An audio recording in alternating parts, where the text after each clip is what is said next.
Apple sendiri, terutama ini adalah aspek yang kalau di Indonesia itu jarang dibahas. Dan kadang-kadang orang agak sedikit ignore lah, undervalued, bahwa hal ini penting. Fenomena reality distortion.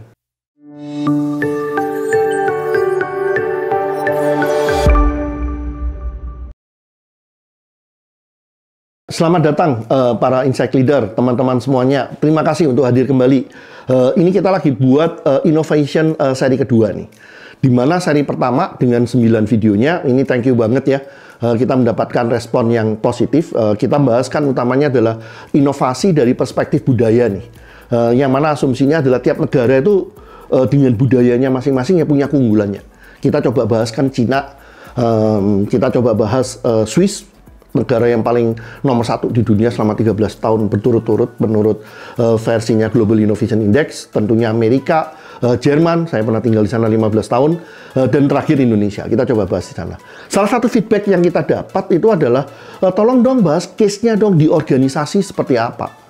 Nah ini kita sekarang mau coba bahas nih beberapa case dari beberapa perusahaan yang sukses, yang terkenal dengan inovasinya. Apa sih yang menjadi resepnya mereka? Kita mulai dengan Amerika dulu. Tentunya semuanya akan langsung ya kesambung ya. Yang namanya inovasi perusahaan biasanya globally nomor 1 yang paling sering kedengar oleh orang itu adalah Apple ya. Di sini Apple dengan Steve Jobs-nya. Kali ini tapi kita mau buat pendekatan yang agak unik nih, karena Apple dengan Steve Jobs, bagaimana mereka inovasi kayaknya di YouTube banyak banget ya analisanya, sharingnya. Kita sekarang lagi mau coba membandingkan ya resep sukses inovasinya Apple dibandingkan dengan 3M. 3M di Indonesia nggak banyak orang pernah dengar deh sebagai perusahaan yang inovatif. Tapi 3M itu perusahaan yang inovatif banget. Saya sempat 2 tahun menjadi advisor di 3M Indonesia. Kita nanti membandingkan apa bedanya nih di dalamnya. Kita mau meng-highlight misalnya ya, kalau kita bicara tentang Apple ya, itu kan produknya nggak banyak loh, teknologi ya. 3M pastinya juga teknologi loh, tapi produknya dia tuh ribuan, bahkan puluhan ribu loh, inovasinya. Kemudian kalau kita bicara Apple itu kan identik inovasinya itu dengan 1% tertentu ya, Steve Jobs dengan leadership-nya dia. 3M itu dengan segitu banyaknya orang yang inovasi ya, yang berdasarkan budaya dan sistem ya di dalamnya. Agak berbeda banget nih. Yang di video ini kita coba highlight yang Apple, nanti di video berikutnya kita akan bicara tentang 3M.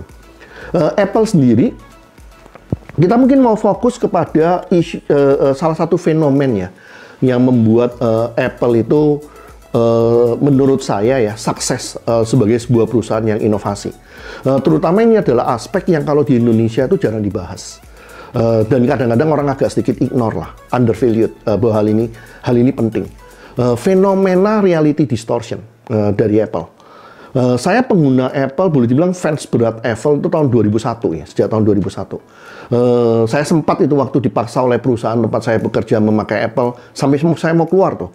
Karena saya sebelumnya itu 15 tahun heavy usernya Windows. DOS Windows ya, mulai tahun 86. 2001, 15 tahun udah heavy user, dipaksa untuk pindah ke Apple. Tapi setelah itu, wah, sekarang sampai hari ini saya pakai Apple ya. Dan sempat ngerasakan yang namanya reality distortion nih, sebagai kayak freak atau fans beratnya Apple dan Steve Jobs. Buat saya sih reality distortion itu misalnya ya, saya ada tahun-tahun tertentu mungkin beberapa tahun ya. Setiap kali kalau Steve Jobs itu presentasi, itu jam 2, jam 3 pagi, itu saya bangun. Saya lihat begitu selesai lihat udah langsung di to-do list barang apa saja yang mau saya beli, dan benar-benar nungguin. Kadang dari Cina saya sampai ke Hong Kong cuman untuk beli produknya. Nah itu saya bilang yang reality distortion, karena pada dasarnya produk-produk Apple itu cukup banyak produk yang sebenarnya secara harga kita nggak butuh-butuh banget sih. Tapi caranya si Steve Jobs ini cerita, itu yang membuat kita ngerasa kita butuh, kita merasa kita harus punya gitu, sampai dibela-belain di dalamnya. Ini yang buat saya, ini yang contoh reality distortion. Dan reality distortion kalau dengan customer aja seperti itu, kita bisa bayangkan dalam timnya dia di company seperti apa. Steve Jobs itu terkenal produk yang secara teknologi itu di awalnya terlihat tidak mungkin, dia bisa cerita, convince kepada timnya dia untuk merealisasikan suatu produk dalam kurun waktu tertentu, dan ini akan terjadi gitu. Nah, ini yang dibilang reality distortion di dalamnya. Baik kepada tim maupun kepada customer nantinya. Nah, ini salah satu yang terkadang di Indonesia dalam aspek inovasi agak dilupakan nih. Inovasi bukan hanya idenya harus bagus loh. Ide bagus kalau kita tidak bisa menerangkan, kalau kita tidak bisa menjualnya. Seperti case-nya Steve Jobs. Kadang-kadang juga sulit ya. Dan kebetulan Steve Jobs punya dua-duanya ya. Dia punya ide yang brilian, sesuatu yang kita nggak kepikiran.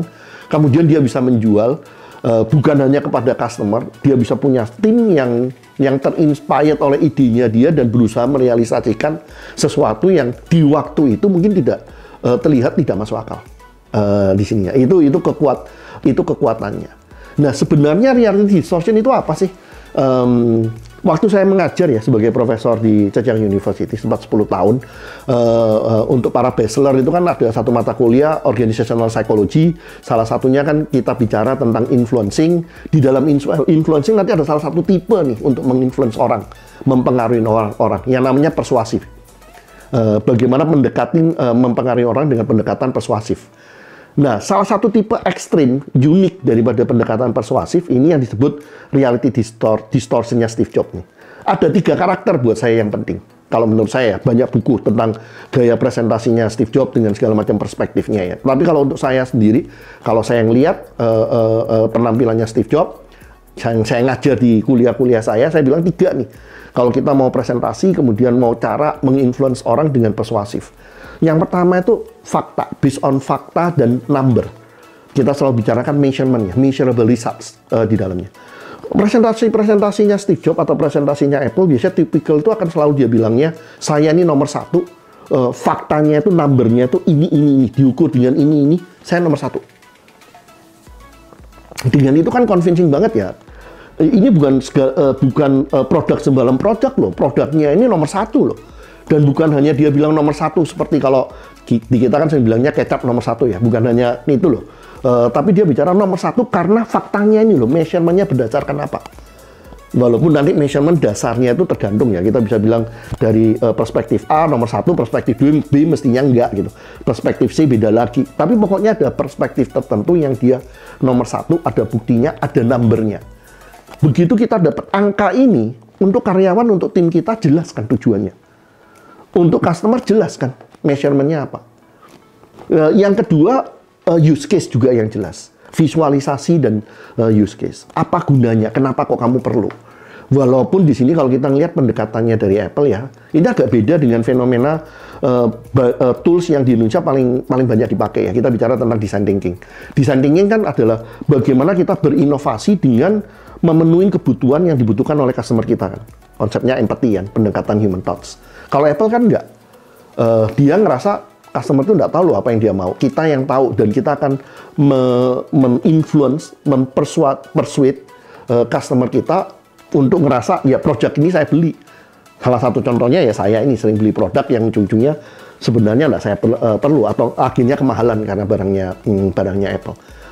Dia bisa buat seperti itu. Use case-nya.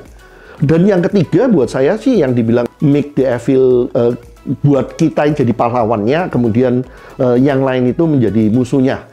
Itu kan terkenal yang waktu football ya, pertama kali yang Apple menjadi terkenal.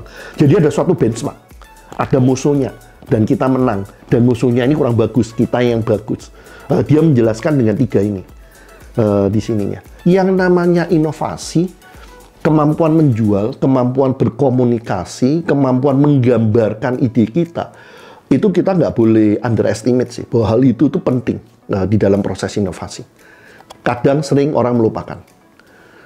Tentunya yang terakhir kita juga bicara bahwa Apple dengan Steve Jobs-nya satu era, sekarang eranya berubah dengan adanya Tim Cook. Perusahaannya sendiri tetap sukses banget sampai hari ini juga. Tapi kita tentunya melihat dengan adanya perubahan kepemimpinan, bentuk dan tipe inovasinya menjadi berubah kan. Menjadi sesuatu yang berbeda lah. Paling tidak kalau untuk saya nggak ngerasa bahwa saya sekarang jam 3 pagi mau stay awake untuk ngelihat presentasinya si Tim Cook gitu. Walaupun walaupun biasanya saya akan tunggu kapan saya punya waktu, videonya saya tetap nonton sih rata-rata sampai hari ini juga. Tapi nggak kayak dulu gitu. Setelah nonton pun juga nggak seperti dulu yang setelah nonton maunya langsung beli gitu. Kalau sekarang setelah nonton masih sering kerasanya, kayaknya nggak perlu dulu deh. Kalau dulu saya sempat mungkin tiap tahun boleh dibilang setiap kali ada produk baru, kadang selalu ganti produknya. Sekarang udah iPhone saya udah 3-4 tahun belum ganti-ganti kayaknya. Ya, kita tekankan jadi pentingnya leadership. Leadership akan menghasilkan inovasi yang berbeda di dalamnya. Kemudian kita bicara tentang pentingnya aspek komunikasi dengan contoh reality distortion, terutama juga dalam konteks inovasi. Yang lainnya nanti di video kedua itu akan menarik karena kita akan membahas case inovasi yang juga berbeda banget nih. Dengan adanya Apple itu adalah personifikasi, Apple itu adalah kayak mengajarin customer apa yang dia perlu. Nanti pendekatannya 3M akan berbeda. Stay tune, kita akan ketemu lagi. Thank you.